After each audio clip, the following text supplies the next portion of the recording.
Hello guys, আজ আমি বানিয়ে নিচ্ছি এগ টোস্ট। তো সেটা কিভাবে বানাচ্ছি তোমাদের চলো দেখিয়ে দিই। ফার্স্টে পেঁয়াজ, লঙ্কা আর আমি একটু গাজর সবটা ভালো করে কুচিয়ে নিয়েছি। পর একটা ডিম ফাটিয়ে তার মধ্যে লবণ দিয়ে ভালো করে ডিমটা ফাটিয়ে নিলাম। তাহলে লবণটা আর এই সব সবজিগুলো একসাথে মিক্স হয়ে যাবে ভালো রকম ভাবে। তারপর আমি একটা ব্রেডটাকে পুরোটা কেটে নিলাম, দুটো অর্ধেক করে নিয়েছি। তারপর আমি ব্রেডটাকে সেকে নিচ্ছি। সেকে নিয়ে টোস্টটা করবে, দেখবে খুব ভালো হয়। দু পিঠ উল্টে একদম ভালো করে চেপে চেপে আমি সেকে নিলাম।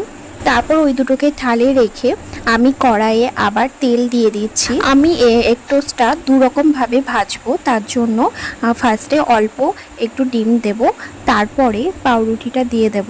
তারপর এই ব্রেডটাকে আমি একদম ডিমের সাথে এঁটে উঠে বসিয়ে দিলাম, কারণ ডিমের সাথে ভালো রকম ভাবে এঁটে যাবে। তারপর আমি এদিক ওদিক করে সুন্দর করে ভেজে নিলাম আর উপর দিয়ে একটু গোলমরিচ গুঁড়ো দিয়ে দিলাম যাতে টেস্টটা আরও বেড়ে যায়।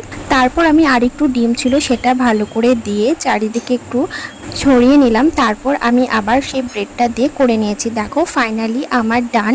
দেখে তো বুঝতেই পারছো কতটা সুন্দর হয়েছে আর খেতেও খুব ভালো হয়েছিল। তোমরা এভাবে বানাও। টাটা।